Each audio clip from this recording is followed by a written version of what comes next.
Welcome to new TV Telugu 22 గజాల pitch రెండు దేశాల క్రికెట్ సంబరం ఇది కేవలం ఆట మాత్రమే కాదు అంతకు మించి మ్యాచ్ జరుగుతుందంటే ఇరు దేశాల అభిమానులే ఆసక్తిగా చూస్తారు కానీ ఈ రెండు జట్లు ఆడుతుంటే క్రికెట్ ప్రపంచమే ఆగిపోతుంది తెరలకు కళ్ళనప్పగించి మనసును మైదానికి అర్పించే పోరుకు సమయం సిద్ధమైంది చిరకాల ప్రత్యర్థులైన భారత్ పాకిస్తాన్ మ్యాచ్ ఆదివారమే సూపర్ ఓవర్లు సంచలన విజయాలతో సాగుతున్న టీ20 ప్రపంచ కప్ జోష్ను మరింత పెంచేందుకు క్రికెట్ మత్తులో యూఎస్ను ఊపేసేందుకు ఈ దాయాది జట్లు సై అంటున్నాయి టీ20 ప్రపంచ కప్లో అసలు సిసలు సమరానికి రంగం సిద్ధమైంది. భారత్ పాకిస్తాన్ మధ్య గ్రూప్ ఏ పోరు ఆదివారమే.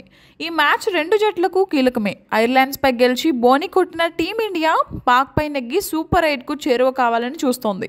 అస్థిరత అనిశ్చితతో కూడిన పాక్ తొలి మ్యాచ్లో అమెరికా చేతిలో సూపర్ ఓవర్లో అనూహ్య పరాభవాన్ని మూటగట్టుకుంది. ఇప్పుడు రోహిత్ సేన చేతిలోనూ ఓడితే ఆ జట్టుకు సూపర్ 8 చేరే దారి క్లిష్టమవుతుంది. కానీ అమెరికా చేతిలో ఓడిందని పాక్ను తక్కువ అంచనా వేయలేం. విజయం పాక్కు అత్యవసరం కాబట్టి తెగించి ఆడే అవకాశం ఉంది.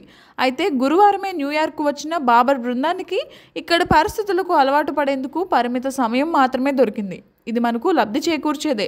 పరిస్థితులు, ఫామ్ రికార్డులు ఇలా ఎలా చూసినా ఈ మ్యాచ్లో భారతే ఫేవరెట్. భారత్ పాకిస్తాన్ మ్యాచ్ కంటే కూడా ఆడే పిచ్ గురించి ఎక్కువ చర్చ జరుగుతుంది. కొత్తగా నిర్మించిన నాసా కౌంటీ అంతర్జాతీయ క్రికెట్ స్టేడియంలోని డ్రాప్షన్ పిచ్లు బ్యాటింగ్కు ప్రమాదకరంగా మారడమే అందుకు కారణం. అస్థిర బౌన్స్ స్వింగ్తో బంతిని అంచనా వేయలేక బ్యాటర్లు తీవ్రంగా ఇబ్బంది పడుతున్నారు, గాయాల పాలవుతున్నారు. ఐర్లాండ్ మ్యాచ్లో భుజానికి బంతి బలంగా తాకడంతో రోహిత్ శర్మ రిటైర్డ్ వెనుదిరిగిన సంగతి తెలిసిందే. ఇలాంటి ప్రమాదకర పిచ్ అంతర్జాతీయ మ్యాచ్ నిర్వహించడం సరికాదంటూ ఇప్పటికే మాజీలు విమర్శిస్తున్నారు.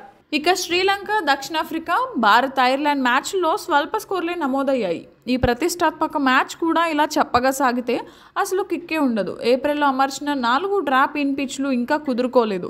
తాము అనుకున్నట్లు పిచ్లు స్పందించడం లేదని ఐసీసీ కూడా పేర్కొంది. కొత్త పిచ్పై జరిగే ఈ మ్యాచ్లో మరోసారి బ్యాటర్లకు కష్టాలు తప్పకపోవచ్చు.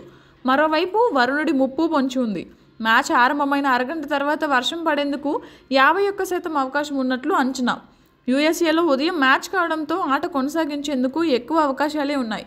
కానీ పూర్తి 20 ఓవర్ల మ్యాచ్ చూస్తామా అన్నదే ప్రశ్న. ఈ మ్యాచ్కు తుది జట్లు ఎవరనేది అంచనా వేస్తున్నారు. అయితే భారత్ నుంచి రోహిత్ శర్మ, కోహ్లీ, పంత్, సూర్యకుమార్, హార్దిక్ పాండ్యా, శివం దూబే, జడేజా, అక్షర్ లేదా కుల్దీప్, బుమ్రా, సిరాజ్, అర్జీప్ ఆడుతున్నట్లు అంచనా వేస్తున్నారు. ఇక పాకిస్తాన్ నుంచి రిజ్వాన్, బాబర్, ఉస్మాన్, ఫకర్ జమాన్, షాదాబ్ ఖాన్, ఇఫ్తిఖార్ అహ్మద్, ఇమాద్ వసీం, షాహిన్ షా, అఫ్రీద్, హరీస్ రఫూష్, మహ్మద్ అమీర్, నసీం షా ఆడుతున్నట్లు అంచనా వేస్తున్నారు.